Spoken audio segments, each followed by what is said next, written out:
is it worth teaching in UAE, teaching maths in UAE? Right.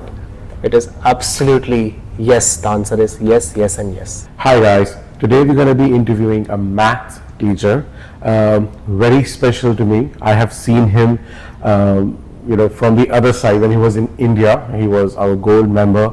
I spoke to him. He was seeking some guidance about how to apply for teaching jobs in UAE and other stuff. Happens to be a gold member then, and from gold member now to a very good friend working locally in Dubai. Very interesting story that we will get to hear, and a very good human being as well. Let's get to know him.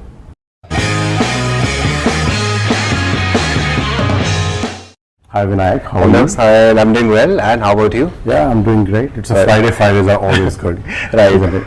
So we get to come out of our work at 12 o'clock, 12:30, we can go home. It's half day for us. It's Fridays have different vibe. Vinayak, tell me something about you. Where are you from? And just for our audience to connect with you, and which subject do you teach? Correct. Hello everybody. My name is Vinayak Sharma and I'm from Mumbai, Bombay. I moved here 3 years ago and I teach mathematics. Earlier in British curriculum, now in IB, and it has been going well.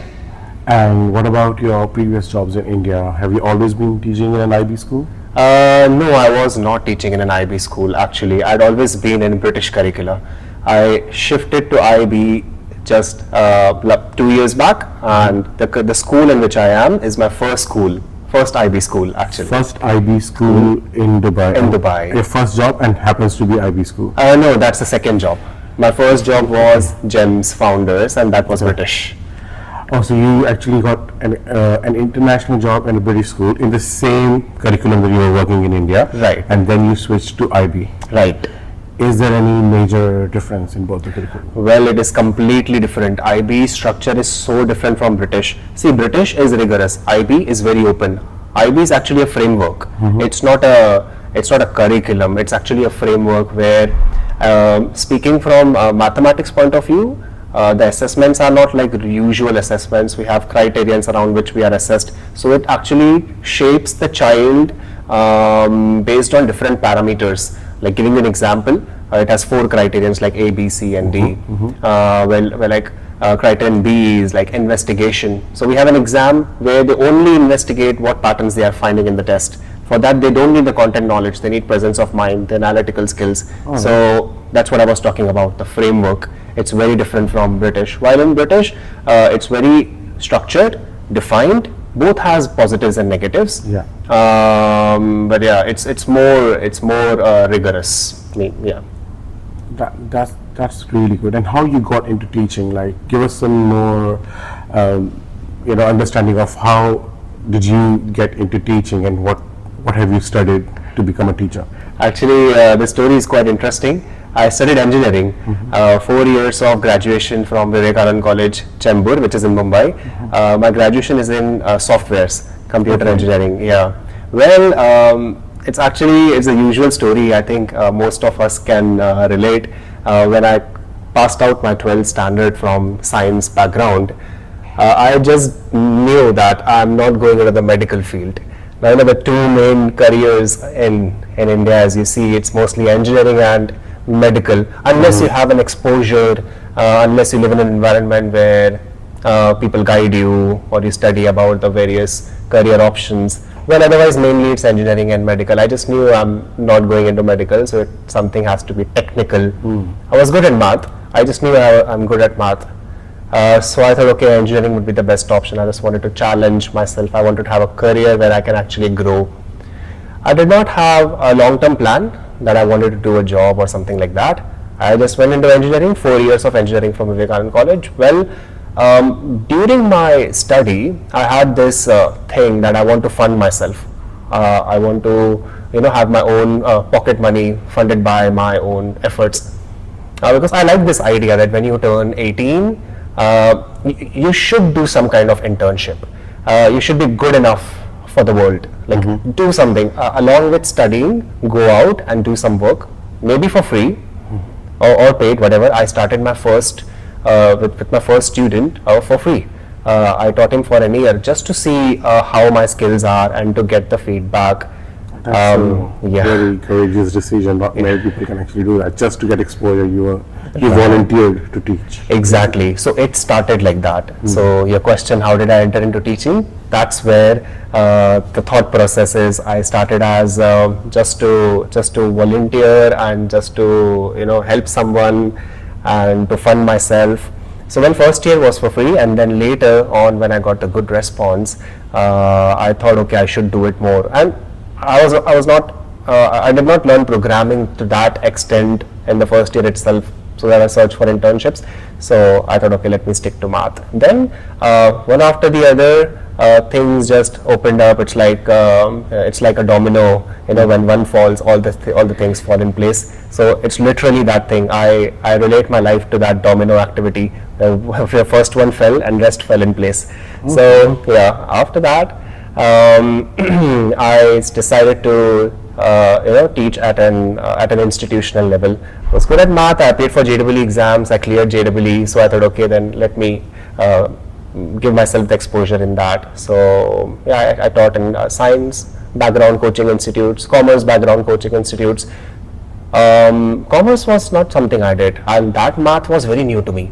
So it created a spark that I want to learn what kind of math is this. It's very different. It's financial mathematics, more of statistics in commerce.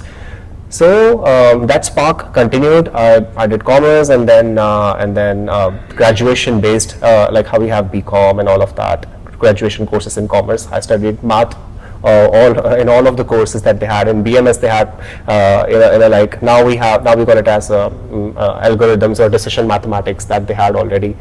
So having taught for 3 years different different backgrounds, commerce, science, and engineering graduates and commerce graduates, it gave me a strong hold in my subject unknowingly.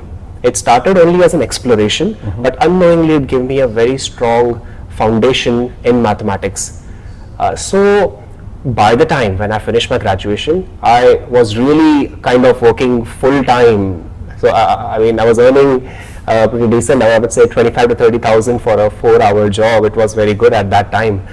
So I did the calculation, like it was a very childish calculation. I said, well, I'm dedicating 4 hours, I'm earning 25,000. If I dedicate approximately like 8 to 10 hours, easily I can earn like 60, 70,000. It's not impossible. It's good. I would be stick to my interests as well as earn. So based on this thought process, I thought, okay, I'm sticking to mathematics.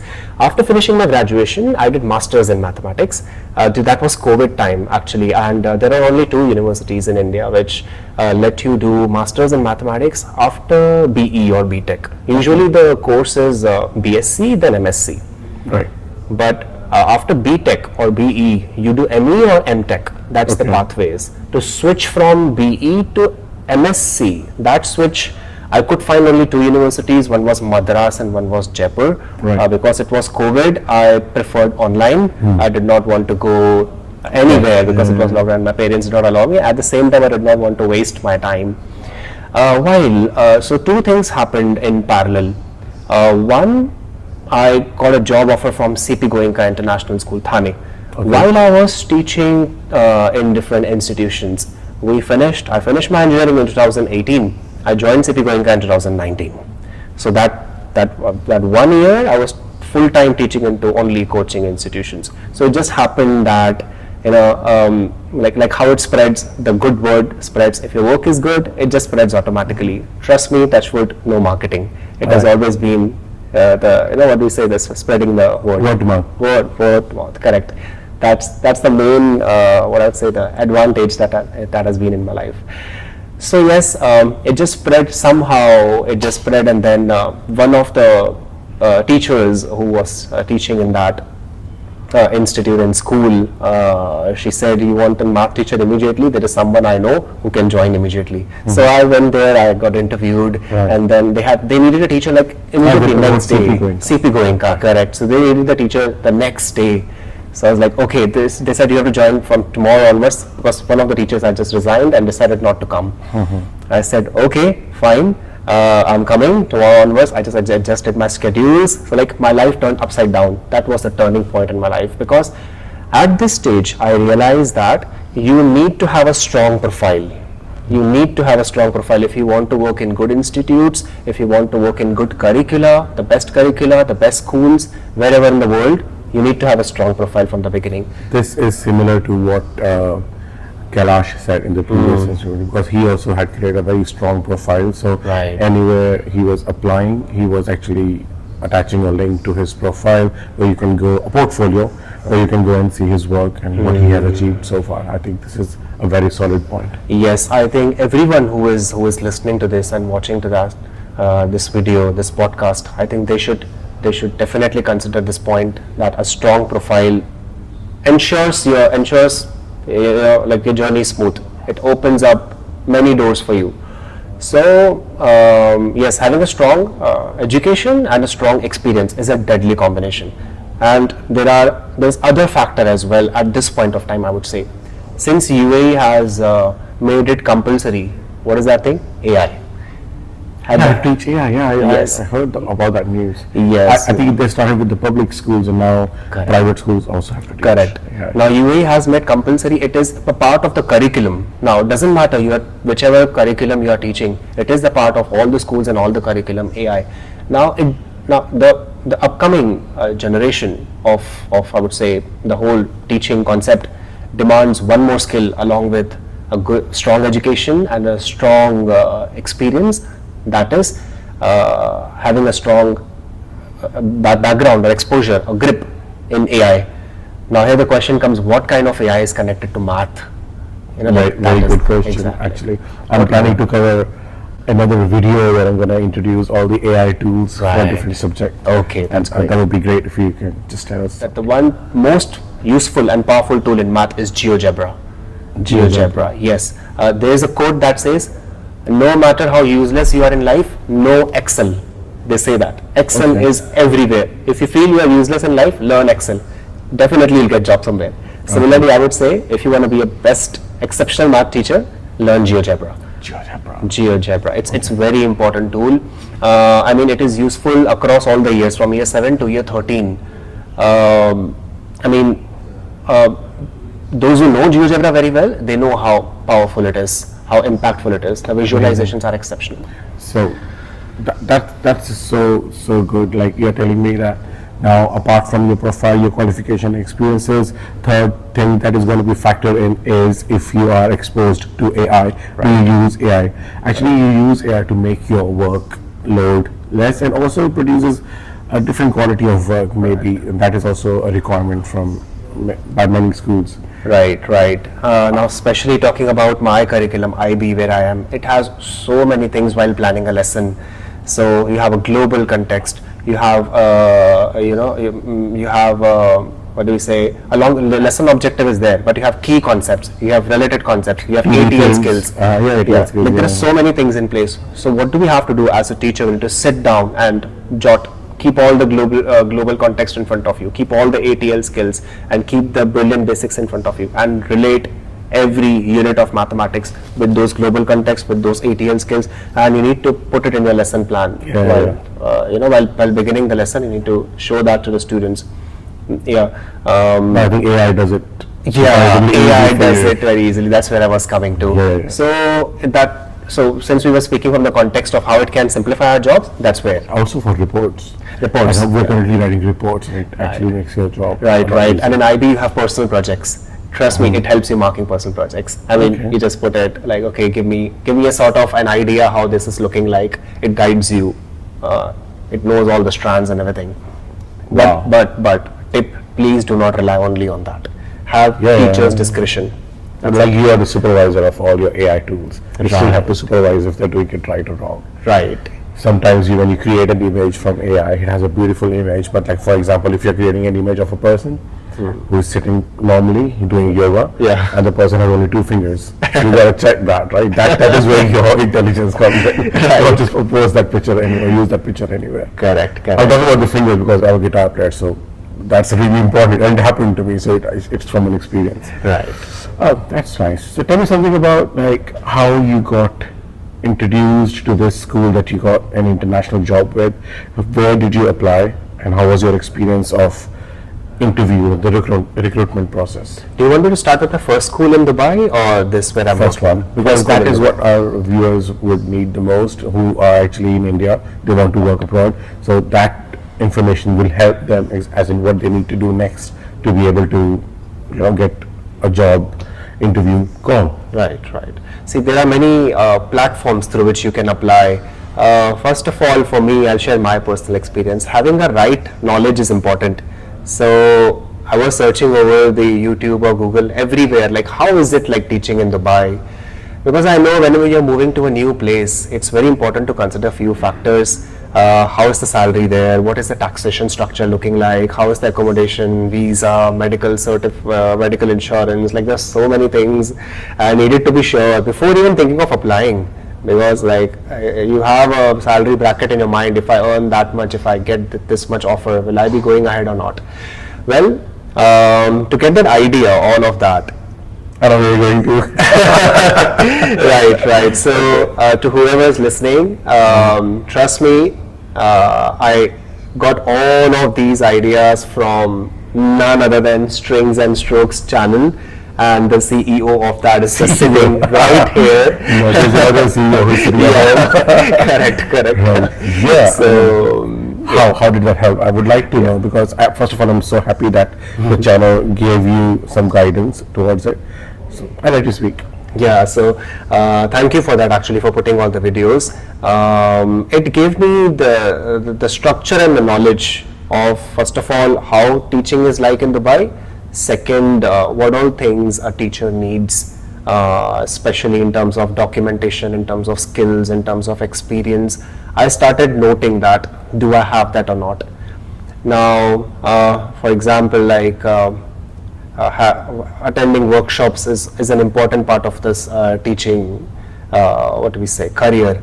So I don't know, in one of the videos I just heard it, I don't remember exactly in which video was it. So like there was a lot of study and research while I was watching your videos. We have 139 videos now, so Yeah. and most of the videos have this information, as in like for IB you can do category workshops like Cat 1, Cat 2, IB, PYP, MYP, DP. Right. So did you do some workshops? I was in British curriculum, as I said, back in India. So Oxford released some trainings. Okay. So that's where I thought, okay, I should enroll myself. Obviously to learn the structure more and adding a star, adding a feather to the cap. So yeah, thank you for putting all the videos. It actually guided well. You're welcome. We're happy Yes, that we for could that. help. And coming back to the question, like how was my experience? Where did I apply?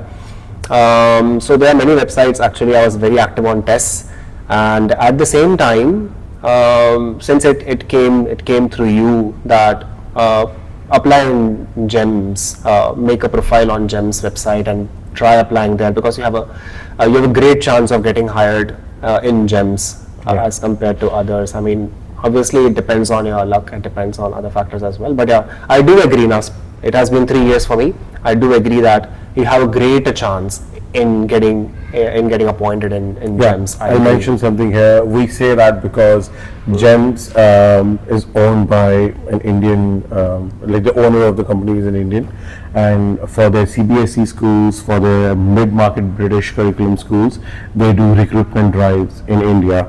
Like that's how I got my very first job here in UAE.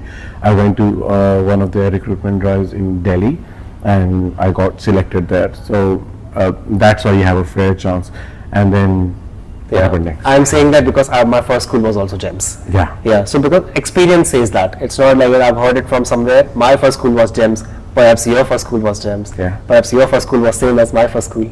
GEMS Founders? That was second. That was actually. second. Yeah, Okay. my first school was in Russell Khaimah. Okay. Yeah, so we both were in GEMS Founders at some point of time, but different points of time. But But in the same school. But in the same school, yeah. That was a great school to start with. I'm always grateful to that for giving me an opportunity. I've learned a lot from that school too.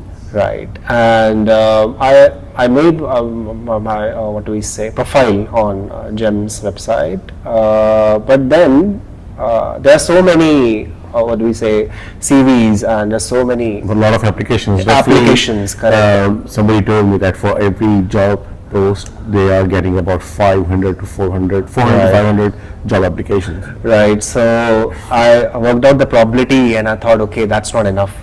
Then I used LinkedIn as a platform. That's where I thought, okay, I should now start using LinkedIn. My strategy was, first I saw all the GEM schools. Like first I saw what are the different groups of schools we have. We have GEMS, we have Talim, we have Bloom. So I targeted rest of them later. First was GEMS. Then I found all the schools in GEMS which matched my background and my experience.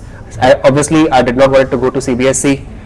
I had lesser chance being practical. I had lesser chance to be appointed to IB, any IB school. So I thought, okay, there are many British schools. Let's target where there is an horizontal alignment. So I searched all the British schools, and one by one I started following them on LinkedIn. Then they do post vacancies, or the staff in that school, they do share sometimes. So I started following principals, vice principals of different GEM schools belonging to British curriculum. And that in one of the posts I saw they needed a math teacher in LinkedIn. So what I did, I immediately, the principal of the school actually had reposted some vacancy. I immediately messaged the principal that, okay, I am available to join next month. Because my notice period was 1 month in my previous school. So I said I'm available to join. Luckily, stars were aligned, you can say. It just happened the moment he shared, that moment I was available. I put my CV, he accepted my request. Well, he's a very nice person. I've never met any principal like that. So I can tell you that too. So he actually saw my message and he said, okay, we will consider if it passes the screening, we will consider. Then yes, and one fine day I got a reply from my head of department that your CV is shortlisted. Now we are proceeding thinking of proceeding with an interview. So there was an interview, there was a process, answer some questions, let's see, and then it happened. How many interviews were there? One face-to-face, online interview, there was just one. There was just one interview, but it covered everything. They tested my content knowledge, they tested my B.ed knowledge, like how we say, the pedagogy, how we say, the classroom management techniques. They tested my that as well. How I handled students, parents, everything that covered, the interview covered everything. It was a holistic. So there was one interview and then conversations on emails. So I would say a couple of conversations on email and one interview. Nice. That's it. Actually, my interview went really well. So I had like gut conviction that this is going to be positive. Because whatever mathematical questions they asked, I would say again, coming to my subject, you should have a strong knowledge of a subject 100%. that cannot compromise anything. If like a person who is expert, who is experienced, they can easily judge whether you're bluffing or you really have the solid foundation in your subject. So I was teaching ASNA levels and I requested that I want to teach that when I've joined that school. So they asked me the questions based on that. They asked me to present a lesson based on that. They wanted to see how is my lesson flow, do I have differentiators, how is my starter looking like, whether do I have checkpoints, progress checks. This is all happening through email conversations. They asked you for a lesson plan. They asked for a lesson plan, and during the interview as well, they said, how does your classroom look like? How's your lesson flow look like? So I could answer because I was actually working in a school. 3 years I work in CP Goenka. My last year I was the head of department in that school. So that thing shaped my knowledge and understanding of the lesson planning and the flow of the classroom and the lesson. So as I said, that things happened just at the right time. First 2 years in CP Goenka, I got the experience. Last year I was the head of department. I did the job. I did so many things which I was not doing as a teacher, and then that helped me in my interview. I came to GEMS. That was my first school in GEMS. Coming back to your question, my first school was GEMS Founders. I was so happy. I landed here. I remember I met you as I landed. I was so happy, so excited to meet you. It was a good journey. It was an amazing journey. This was the time I met Vinayak in Dubai for the first time, and I gave him the news that we are planning to go to Kenya. And I was like, what? Why? He was surprised. Well, he was even more surprised when he got to know that I came back in 4 months. Actually, I was happy that he has come. Obviously his own choices, but he's my very good friend and I wanted him to stay here. Like, I have come just now and he said I'm moving to Kenya. Actually, this is the best part about the channel as well, like the community that we're building now. Vinayak I know him being a gold member of the channel, and he requested me a video call. We spoke like about 30 minutes. At that time, he asked me questions, I answered, and then now also we have some gold members, and then we are staying in touch with each other on WhatsApp. If I get any vacancy, I do forward it to all the gold members. So I would say this is the shout out if you really want to stay connected. It also it's basically it's not going to charge you a lot, but it is just to filter out some potential candidates that we can stay in touch with, and then provide opportunities to each other, help each other, guide each other. So Vinayak was one of the, I think, first 3 gold members of the channel, and yeah. And that was the best decision actually. That was a game changer. Because after speaking to him, I got some sort of confidence, and he guided me to apply into the GEM schools. So I got some direction, and after speaking to him, he gave me confidence and direction both. So that boosted up the whole process. Alone, I would have taken, let's say, more 6 months or a year, but through this, it happened in 2 months. It just happened in 2 months. Right, I remember. Right. We spoke. Thanks for saying in 2 months I was here. So one thing I wanted to ask, you mentioned B.ed, and when you were talking about your qualifications and your journey about education, you mentioned B.E. and then you mentioned MSc. When did you do B.ed? Did you do B.ed? Yes. See, actually, you are allowed to study in parallel if you are studying from different universities in India. From one university you cannot very do. Good information. Yeah, 2 courses you cannot do from one university at the same time. But since my masters was from Jaipur National University and my B.ed was from Mumbai University, I was studying masters, B.ed, and I was teaching at the same time. 3 things. 3 things at the same time. I was dedicated, like I am not wasting my time. If any opportunity comes, I should be prepared.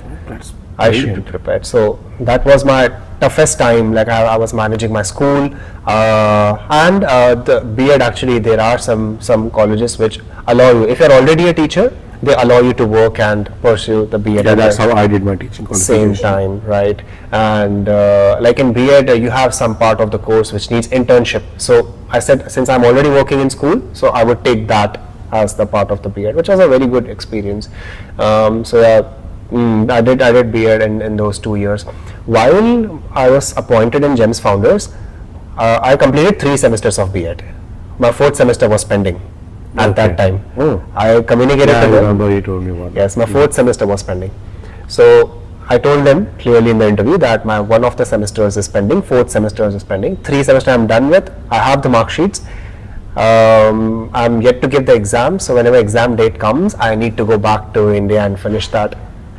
They said, there's no problem, it's fine. Because you were transparent, because you're learning, they can see that you know what you need to do next, and this is something really positive. I would say, like when you're clear about what qualifications you need to do, and you're being transparent, and you're not bluffing about you have B.ed, and when they ask you for the document, and you're like, you know what, I have to give my exam, and then there should not be something like that. But I think you have been really being honest with the employer, which is something really appreciated. Right. Thank you. Yeah. So yes, and they agreed to it. I already had masters. Masters by the time. My 1 year was overlapped. My 2nd year of masters overlapped with my 1st year of B.ed. It was like that. First, I started with my masters in mathematics. 2nd years of masters overlapped with the 1st year of B.ed. So my masters were done already, and my only 4th semester of B.ed was pending. That was pending. So they said, okay, you have masters in place. You are just 1 semester away from getting a degree. So educational documents were in place, more or less. They said, okay, just give for the you need your bachelor or master's, which is attested by MOFA, and then that is what is needed for your entry permit. Right. So based on my graduation and my master's, I got it. I got the KHD approval, and then 2 years in GEMS Founders. It was an amazing journey. I got a cultural shock. I would say amazing journey because it helped me grow a lot. My perspectives changed. The way I would say the teaching culture is, everything is different when you move abroad. So it's multicultural, it's inclusive, you have to be very, very careful of what you are speaking, your tone, your language, because you don't know what is okay for you may not be okay for somebody else. Yeah, cultural sensitivity. Cultural sensitivity, correct. And one thing I vividly remember, I wanted the class to behave as I wanted. So that created a barrier between forming a bond and having a good relationship with the students. This is a very, very strong point. This is such a good point that you're covering right now. I think it's going to be very, very beneficial. Actually, you get a cultural shock when you come to UAE, Right. and it is something that you figure out later on that it's you have to change something inside you, right? You have to change something inside of you. I thought, okay, no, this is not happening this way. They cannot accept me unless I accept them as they are. So that's the most powerful learning.